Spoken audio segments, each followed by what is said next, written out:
Hey guys, Unbound Hyperspace here, and I'm doing a collab with this guy. Hey guys, I'm Unbound's dad, Yeah! making a guest appearance. Yes.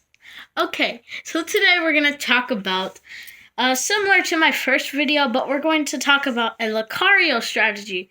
This one, in my opinion, is much less complicated because you don't really need to breed. So, it's a lot less complicated, and so here's what you have to do. First, you can either trade for a Lucario in the GTS, or if you just want to get more work, trade for a Riolu and get it to full friendship, and then level it up once and evolve it into Lucario.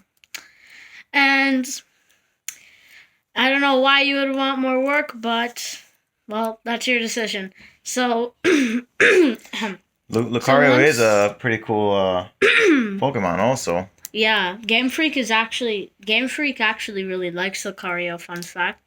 If you've really noticed, Lucario is in almost every Pokemon game. He was in Pokken Tournament, he's in Super Smash Bros., etc. So, yeah. And, so, continuing, here's what you have to do. You need to teach that Lucario Extreme Speed, Close Combat, make sure it's a Mega Stone, Swords Dance, and Drain Punch. So once you have those, here's what you do.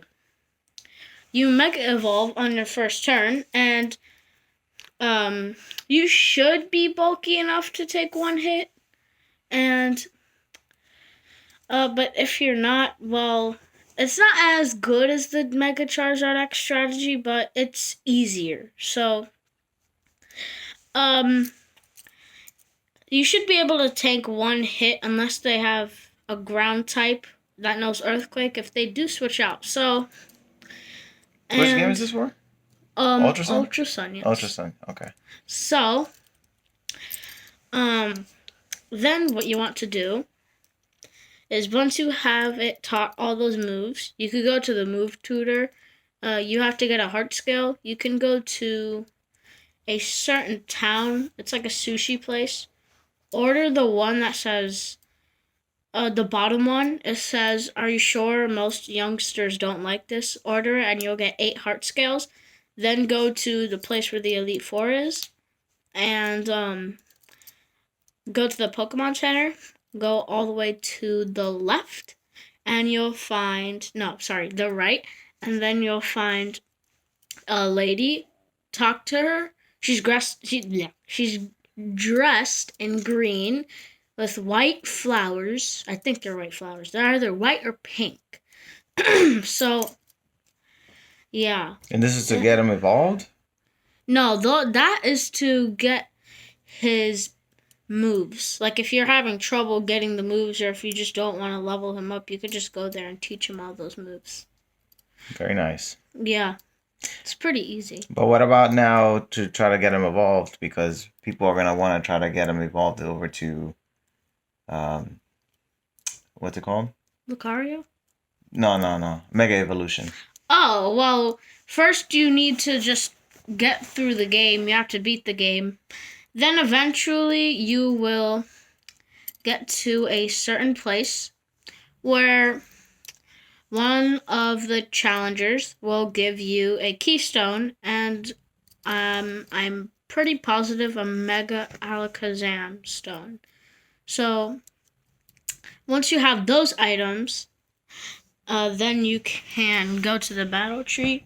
You should do this on super single battle, because on that you can't use any special Pokemon, and levels are set to 50, so it's a lot harder.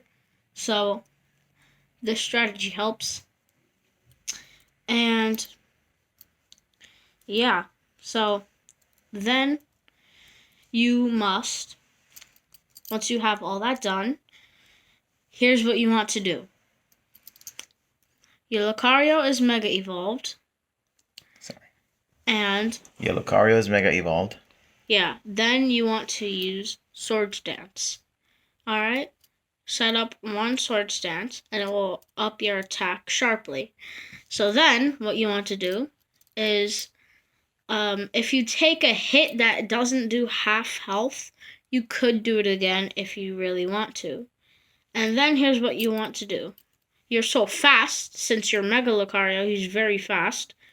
You can just use either Close Combat or Drain Punch. Drain Punch is good because it heals Lucario. So you would be able to tank hits much more. Lucario doesn't have much HP. It's decent, but it's not like as much as, for example, Snorlax. Like, he's one of the bulkiest Pokemon. And then the new Sword and Shield. Gigantamax Snorlax. Oh my god. Don't get me started. There is another strategy on that. I will probably talk about that in a different video. So, anyway.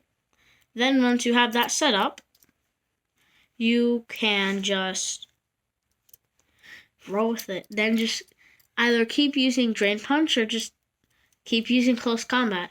Close Combat's a little risky because if you run into like a speedy electric type, they will outspeed you. So yeah. Also be careful with those fire types. Like some fire types are really fast. So like Infernape, he's a fast fire type and he could probably one-shot your Lucario. So, but I thought Lucario was weak against well, he has multiple weaknesses? Mhm. Okay. So then basically if you do encounter an Infernape, which is it's not that common, but I have encountered it before, you would want to use Extreme Speed, which is a physical move, 80 base power. It's actually pretty good.